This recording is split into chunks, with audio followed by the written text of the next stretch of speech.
Hi,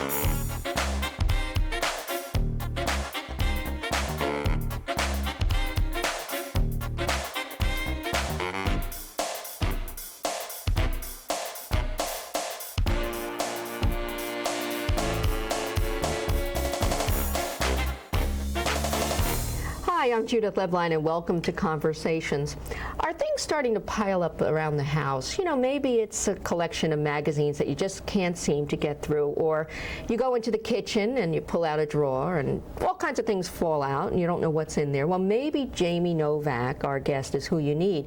Jamie is a professional organizer. She's also the author of A Busy Person's Guide to a Life You Love. That sounds pretty good. Welcome, Jamie. Welcome, thank you. I am fascinated with the idea of organization, and I blame it on the how-to networks. And in fact, I saw you on Home and Garden. That's right. We do mission organization for them.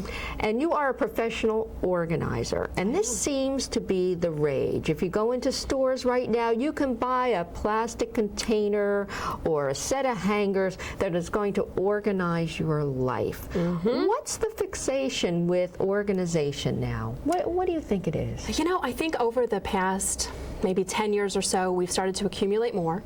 And so much for the paperless society. We have email and we print it, so we have even more, especially paper.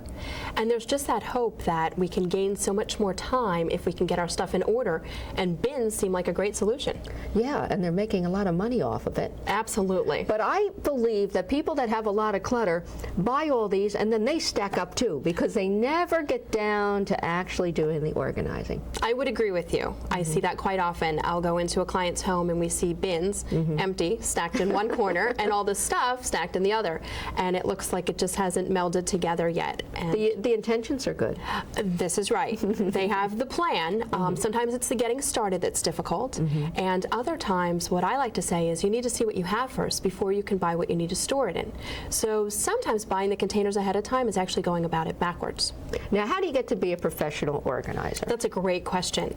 NAPO, the National Association of Professional Organizers, offers a variety of courses right now, and so you can log on there, or you can find an organizer in your area, like myself, who trains new organizers coming aboard, and we coach people about how to do the job, appointments, and all of that. So as a kid, did you alphabetize all your little books and everything? Did it start then, or? Yes, it did. It did. I just have that organizing gene. And it was also habits passed down from both my parents, who are very organized. And so what we see is that the habits that you have, and anyone watching, they're passing those down to their children. Now, can you be organized in your business life, let's say, but then behind closed doors, you're a mess? Absolutely, and I see that so many days. And it happens mostly because at work, first of all, you usually have people looking over your shoulder. And, True. right? There's systems, so you know that this gets filed here. There's inboxes, there's people holding you, especially if you have a position where you have an assistant who actually opens your mail. That doesn't happen at home, usually. Don't you think in the business place or in the office environment, so many people get professional certifications and degrees, but they really never teach you how to truly organize your work. Yes. And I've been waiting, like you mentioned, for the paperless society, and I have more paper than I ever had. Absolutely. I don't think it's ever coming. We can not hold our hopes for that. There are just more papers, and I think you're exactly right that no matter what industry or profession you're in, you can get all of the training for that industry, but you're never learning how to organize the papers, the calendar, all of those pieces, and that's a skill. Or what to keep or not keep. That's why what we are the need rules? You. Yes. What's the retention for your home electric bill, as well as all the papers in the office? And what do I need for taxes? What don't I need? The decisions. There's so many decisions that play into, do I need it? Don't I need it? Right. I think there's something else that has happened in the last few years, is that with computers, everyone now must have a home office. And I think it's just further complicated our lives, because now there is a place that we feel justified in piling up with paper, whereas Mom used to do it on the table in the kitchen in a little basket, and then at the end of the bill paying session had to put the little basket away. And now we have put entire rooms for this cause. The other thing I've noticed, and I'm sure you organize a lot of family rooms, Oh, yeah. they our kids have so many toys, they've become just junk rooms. And I bet you see this in most of your clients you visit. All the time. And just to touch back on the home office that you mentioned about, I think you're exactly right. We really can simplify things, and that's part of what I try and work with on people, because you're absolutely right. We're giving whole rooms, and sometimes 2 rooms, one for each partner in the house, their own home offices. Truly, what do we need to hold on to? So I like your idea of keeping it simple, and we need to store it where you use it. So like you mentioned, you know, years ago we're doing a basket and working on the dining room table. Let's get back to that. Let's make it simple and store it where you use it. The other piece with the family rooms, you're right on target. There's just a lot of toys. They're piled on top of each other. Legos are mixed with puzzle pieces, and we've got stuff everywhere, and children can't use like that, and they can't clean up. And I think adults as well as children, when you're in chaos, you feel chaotic. Absolutely. Let's first get right down to it. When do you know someone's got a problem? Oh, that's a great question, and I get calls I have all a few the people time. in mind. You have to give me your card. I have a few people in mind. Right? There needs to be like a big quiz, and you just get to know at the end. And really, there are some tried and true questions that we can ask. And really, one of the first is, how are you functioning? How is your day going? Are you forgetting things? Are you misplacing things? Are you ending up needing to call someone but then can't find their phone number because you wrote it on a scrap of paper that you know is around here somewhere?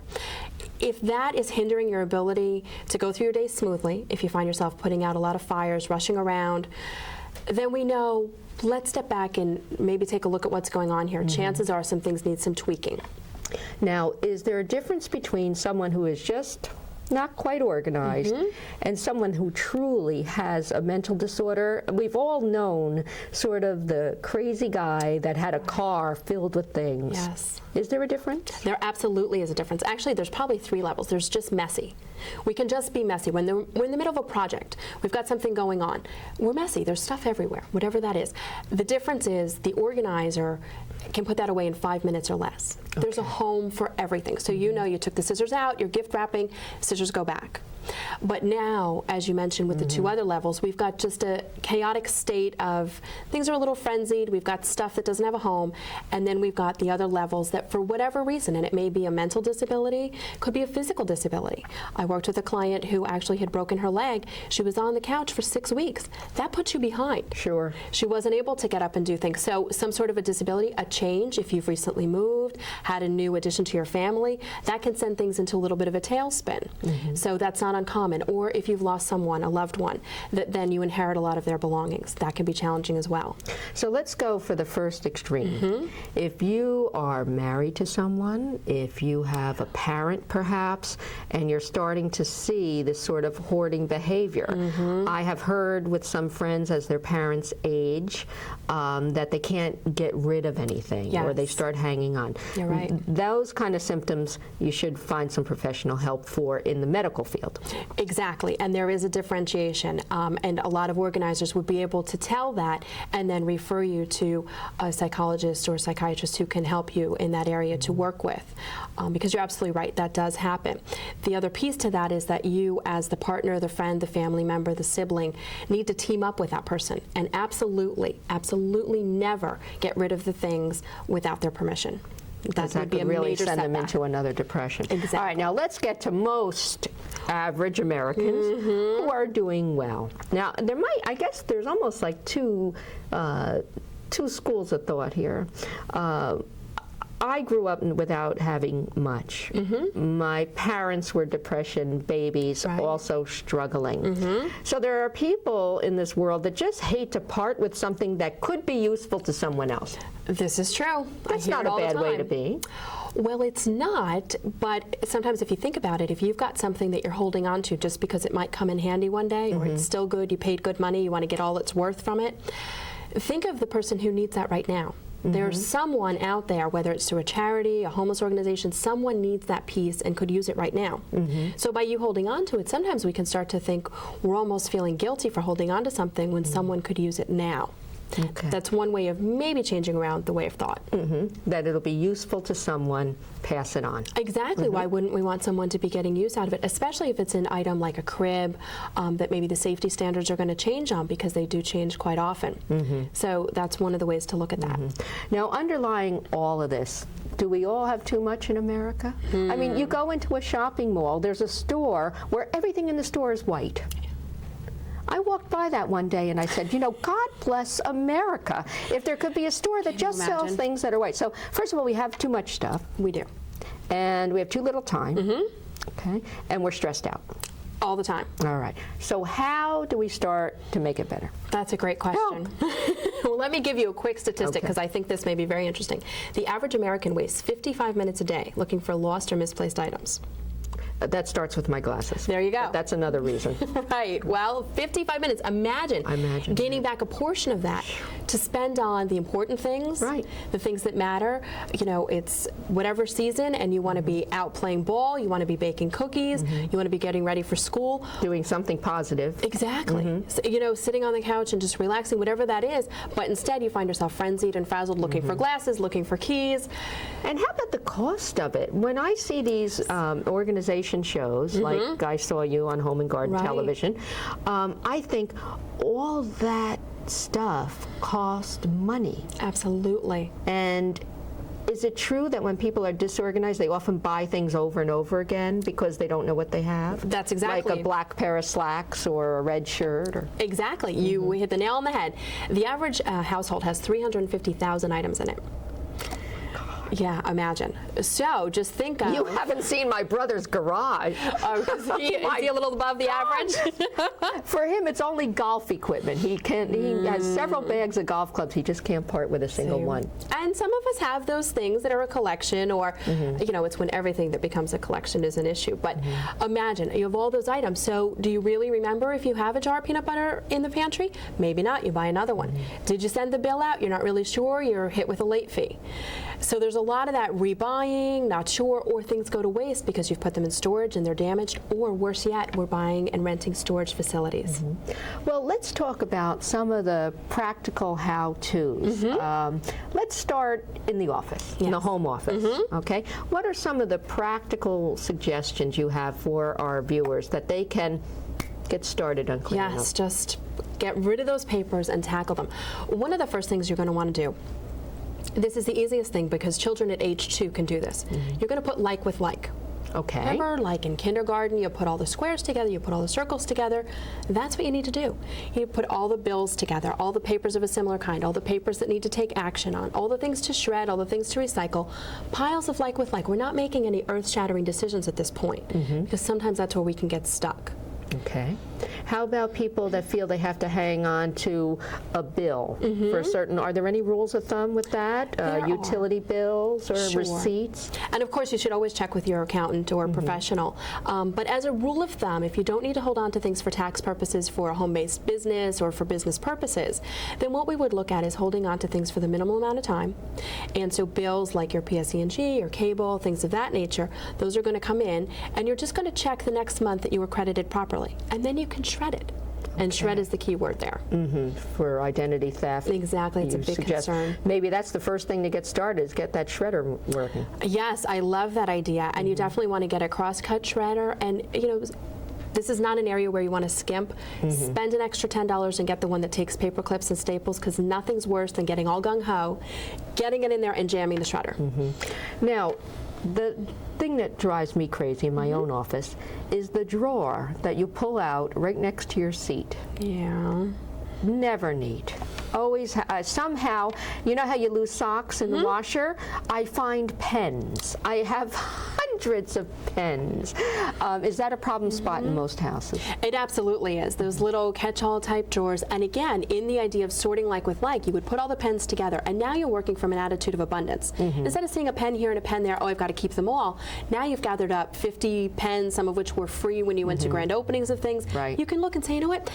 I really like this one writes well, these don't write at all, this one needs ink, I'm never going to refill it, and then part with some of these items. And that's really, it sounds all well and good, that like with like sort. So many times the question I get, and you were probably thinking this, I could do it if I had the time. Yes. Right? So how do you make the time? That's another great question, because we all wait for that block of uninterrupted time. I need 8 hours, right? Yeah, well, that's so scary. I mean, even in the work environment, they never have clean your desk day because it's not seen as doing work. It's like you're being lazy. Maybe that's something we should do across America. Clean your desk day. I really like that. I like that a lot. I think we should implement that. It's true, because you're able to do so much more. You're able to prioritize. You function at a higher level. You get things accomplished. Imagine what happens. And that's what we see, especially with home-based businesses. When I work with an entrepreneur who's starting a business, there was a contractor I worked with, wasn't keeping files, didn't know much of anything. We got a whole system in place. We watched his business grow 50% in 1 year. Wow. Wow. Just by getting organized, because he was returning calls on time. So back to the time management, though, just for a moment. 18-minute blocks of time is the rule of thumb. Set that kitchen timer. When that timer's ticking down, it's like the game of Jeopardy. You want to make decisions really fast because you know that timer's going to go off. Idea. And 18 minutes, there's a psychology behind it. There's something to it. It gives you enough time to get started, but it's not so long that if you have children that are napping and they're going to be getting up, you can't jump in and get something started. You know, I really like that idea. If you're just joining us, I'm with Jamie Novak. She is a professional organizer, and she's helping us declutter right now the home office. Let's go to the next room, the kitchen. Oh, the kitchen. Oh my God. Does everybody in America have a junk drawer? I think they do, although I'm trying to conquer them one at a time. Now, you feel there is no need for a junk drawer if everything is in its place. Well, yes, I You've think lost that's your absolutely true. Do you have a junk drawer? Well, I did. Okay. But when you said that to me once, I said, okay, I'm going to do my best. But every now and again, I find something that doesn't fall into a category. Tell us how to de-junk the kitchen. You know, it's, again, like with like, and we look at the function of the kitchen. And so many times I hear there's just not enough cabinet space. If you know a family member or a friend who said that, I just can't possibly fit another pot in here. So one of the things we'll look at is installing very inexpensive, for less than $10 a piece, shelf extenders. Because if you imagine, at a certain point of the shelf, there's wasted space from there on up to the next shelf. So a shelf extender helps you double, and you get 50% more out of your cabinets. So imagine then you're able to put so many more things away in the proper space, and you're not having to move pots and pans to get to the ones underneath them and things like that. I think, too, I have just moved recently, and there's no better cure than moving to get rid of things. Yes. And you start to see if that box can stay in the garage for a year, chances are you didn't miss it. Exactly. But we often have doubles and triples of things that we're not aware of. So in the kitchen, should you think how you live? Should you think about how you really cook? And prioritize things that way? You're exactly right. And that happens again with that like with like system, because when you put all the pots together, then you realize, oh, I've got 3 of the exact same saucepan. One doesn't have a lid, so it's not all that useful. And then you look, I've got 4 egg separators. Do I even really use an egg separator? Right. In Bali, they give 1 knife per household. Everybody has a knife. It cuts the bread, the cheese, the meat. It cuts it all. We have knives to do each of those things. If you use them and you love them and you're a chef and it's helpful, keep them. We're not here to say get rid of all your stuff. But on the other hand, if they're just clutter, that you have to move them all the time, that's when we look at. Just because they're packaged and sold that way doesn't mean you need every single one of the ginsus. Exactly. You're exactly right. Now, the family room, the children's room, should you get kids involved with getting organized? I mean, when is too early to start? It's never too early to start. Absolutely, because you know what? They're going to have a stake in keeping it tidy. They're going to want to put things away, especially when you give them the time to put the bins together. They put all their stuff in a bin and they label it. They can draw a little picture of what's in that bin. Do not put the lids on the bins. We find it much more difficult to put things away. If the lid's on, you tend to pile on top of the lid, even though it is just pulling the lid up, as opposed to just tossing it right in. Right. So absolutely get the kids involved. Okay, and make them responsible. Yes. Now let's go into our closets. Oh my God. The depths of the closet. Yes. Now, in fairness, some people are in older homes that don't have adequate closets. This is true. But there are all kinds of organizers now that you can use. So what is the best way to approach redoing a closet? That's a great question. And the first thing we're going to look at is, what do you need the closet to do? Okay. For example, a home without a mudroom. You just can be at your wit's end with the shoes and the umbrella, and wintertime you've got socks and mittens, and so what are we going to do with all that? So now as you come in the door, maybe that first closet gets turned into a mudroom. Oh, okay. Think it through. Exactly. What do you need, and then how can it function? Well, that seems to be the underlying theme, is to think through. But a lot of people don't have that time. That's where you come in. Exactly, and that's why consulting with a professional or looking through some of the books, although it's easier to get the answers one-on-one, looking for a local clutter club if there's one in your area, or joining one and asking these questions, finding out if your friend has a similar style home. How did they set theirs up? Now, you are also doing an awful lot of work on the net and over the phone. Yes. With a sort of club atmosphere. Absolutely. You know, because I think a lot of times we'll feel like, you know, I've got a lot of stuff. I don't want people to just drop by unexpectedly. How did I let it get this way? I must be the only one. Right. And I guarantee you, with the amount of organizers that there are now, that it's been an industry unto its own, you're not alone. So if you feel like you struggle in one area, or it feels like it's all the areas, this is what we're trained to do. This is who we work with. Now, I have been consciously, since we moved to a new home, trying to purge and get rid of things that we don't regularly use. And there's nothing like the moving experience to hit it home, because you say, oh my God, I moved all of these boxes. So I've really started to think things through. It's amazing how much emotionality is with items. Yes. And to me, I think all of America is looking at creating legacies or traditions, ergo the scrapbooking craze. Phenomenon. It's unbelievable. And people are spending all this time, energy, and money in scrapbooking. Now, I would bet that a big problem area are photographs. Absolutely. Papers and photos are your top two. Now, how do you best work with photographs to make sure that you keep them for future generations and at the same time show them or be able to look at them? Any suggestions? And not drive yourself nutty in between. Yeah. You know, truly, scrapbooking can be a full-time job with the amount of photos that we have. So what we look at is the idea of, again, like with like, putting all the similar type of photos together and then deciding, I'm going to put this package into just regular albums, but then these other ones I am going to scrapbook. Maybe it's a special memory. It could be a wedding, or it could be all the holiday ones. But all the ones in between, you know what, they really don't warrant scrapbookability. So that's what we would look at. It's the like with like principle, just sorting the photos. And we would start from today, because if we look at doing a backlog of photos, especially if someone has 5 or 6 years of oh my God or more of photos. Maybe you could just do them like pre-wedding, post-wedding, first baby. The big because we groupings. know by the 4th baby there's no more photographs taken. Which can be a sore spot. So and we don't want that to happen where you get to a point, you know, grandmother doesn't want to take any more photos because they don't know what to do with the ones they have. So it's just when they come back, stop getting duplicates unless you actually find yourself sending them out, because then you just have double the amount to worry about. And you can just automatically, this one I don't look so great in, this one's blurry, I don't even know who this is. Toss those, and then those photo boxes are great, and they're okay to store for a number of years. They're not great for 100+ years, as long as they're acid free. Label the box, put them in, put it on a shelf, and then in your spare time, when you get back to it, you make it a priority. Scrapbook the ones that you want to. I'm a amateur photographer, and I've become the family photographer. They're always saying, get that camera away, but when they want to sit down and look at the photo albums, where do they come? And I am battling with this whole thing now, digital versus hard copies versus these boxes. I'm happy to know that that's the one disorganized area that now I'm going to address.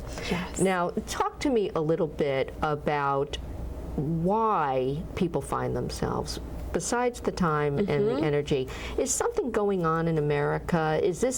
Are we getting security from things? What's going on? What's your observation? Because you work with a lot of people that are pretty deep into this. Yeah, day in and day out. This is who I talk to. I think you're right on the money about part of it can be keeping up with the Joneses. You know, you just want to rival that. The other things can be, it can be difficult to make a decision. And if you think of the number of decisions we make each and every day, starting with the alarm going off and then what type of coffee and what am I going to wear, sometimes it just gets to a point where you can't make another decision. The mail comes in, there's a coupon, you don't know. Do you need it? You're not sure. And you know what? You're just going to get to it later.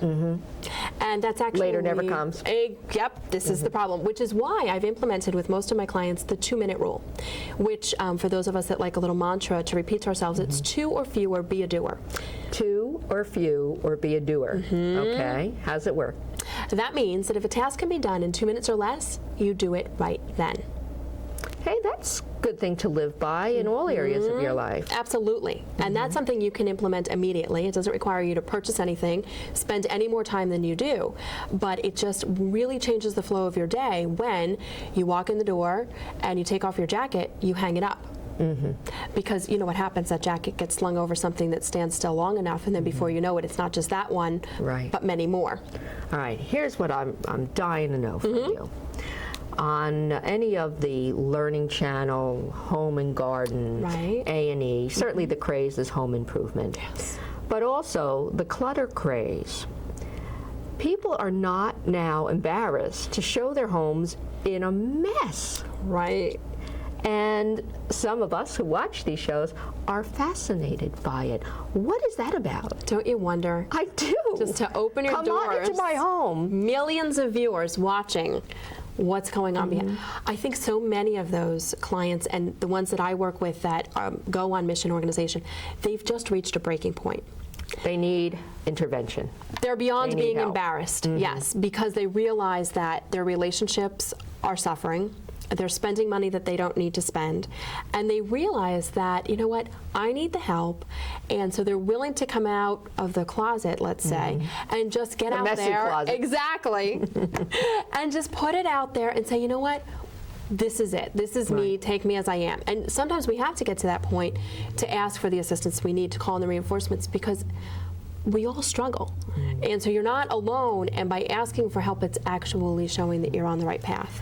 Does it stick? Is it curable? Can you come back from a messy house? Absolutely. I haven't seen one we couldn't tackle yet. And organization, it's a completely learnable skill. It's not some mysterious art form. It's a skill. Unfortunately, it's not taught as a class. So whether you take some sort of a workshop or you work with an organizer, that's how you learn the skills. Once you learn them, it takes 28 days about to create a new habit. You're in. And price range when you're looking for a professional organizer, I know it's hard to give us a price, but what's the ballpark?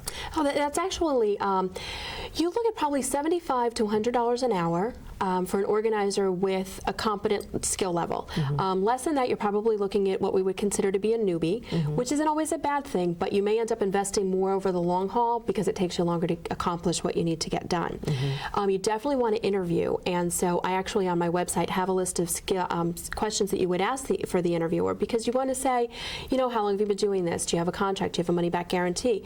You need to know all these things, just like you were hiring any other professional, you know. Now, you mentioned your website. How can people that want to get a fresh start and get organized in their business or their home, how do they find you? How do they get your advice? That's another great question. Thank you for asking. You would look at jamienovak.com, and they just can log right on there, and they'll find all the information about upcoming schedules. There's a free teleclass that runs every month, so they might be interested in just kind of getting on the phone and joining us on a conference call. Not too much of an investment, and you don't have to even say your name if you don't want to, so you can sort of check it out and figure out something before you actually make the official call and get invested. So that website is a great way to start. Okay. And also your book, A Busy Person's Guide to a Life You Love. Yes. If you get some things organized, you have all newfound time to finally use that treadmill that's in the corner covered with clothes, right? Exactly. And improve your life. Well, Jamie, I am really excited because I have got to get home and take care of that junk drawer. See that? Thanks so much for all of your advice. You know, there's nothing like a good conversation. Get out there and clean those drawers.